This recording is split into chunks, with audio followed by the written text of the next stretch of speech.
Tell me how much money. নিজেকে সব জায়গায় ইংরেজিতে পারদর্শী জাহির করতে হয় না।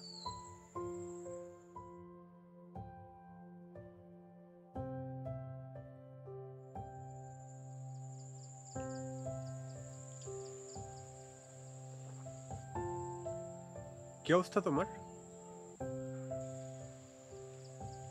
I am fine, and you? আমি ভালো আছি। So how is your work going? Fine, your life? আমি ভালো আছি, জীবন ভালোই কাটছে।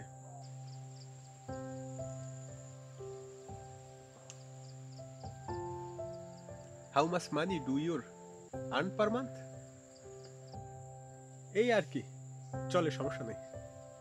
টেল মি হাউ মাচ মানি। টাকা পয়সার কথা থাক, তুমি কি বাংলায় কথা বলতে পারো না?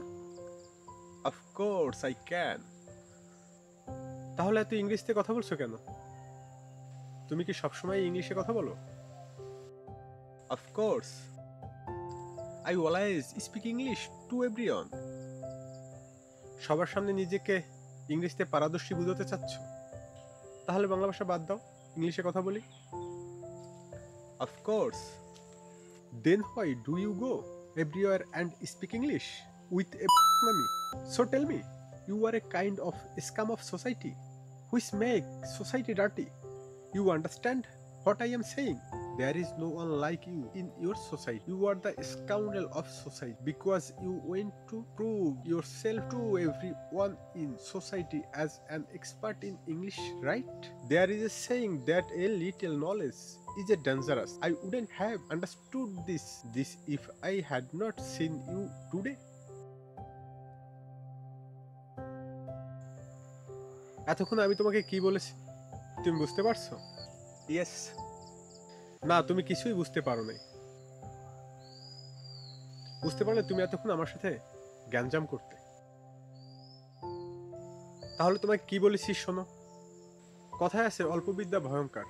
আজকে তোমাকে না দেখলে বুঝতেই পারতাম না তোমার মতো ফালতু আর নাই আমাদের সমাজে। তুমি একটা কুলাঙ্গার, কারণ সমাজের সকল মানুষের সাথে তুমি ইংরেজিতে কথা বলো। নিজেকে ইংলিশে অনেক পারদর্শী এটা বুঝতে চাচ্ছ? তাহলে তুমি সব জায়গায় তুমি করে ইংরেজিতে কথা বলতে যাও কেন? তুমি সমাজের এক ধরনের ময়লা আবর্জনা যা সমাজকে নোংরা করে। তুমি আমার কথা বুঝতে পারছো? এগুলো বলেছি আমি বাদ দাও, সবার সাথে বাংলা ভাষায় কথা বলো। গ্রামের মানুষ হয়ে শহরের কালচার বাদ দিয়ে ভালো হয়ে যাও। দুই চারটা ইংরেজিতে শব্দ বলতে পারলেই সে ইংরেজিতে কথা বলতে পারে না।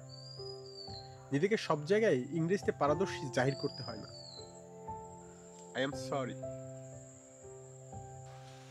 এতক্ষণ তুমি কি বুঝতে পারলে? আমার ভুল হয়েছে, এবার ঠিক আছে।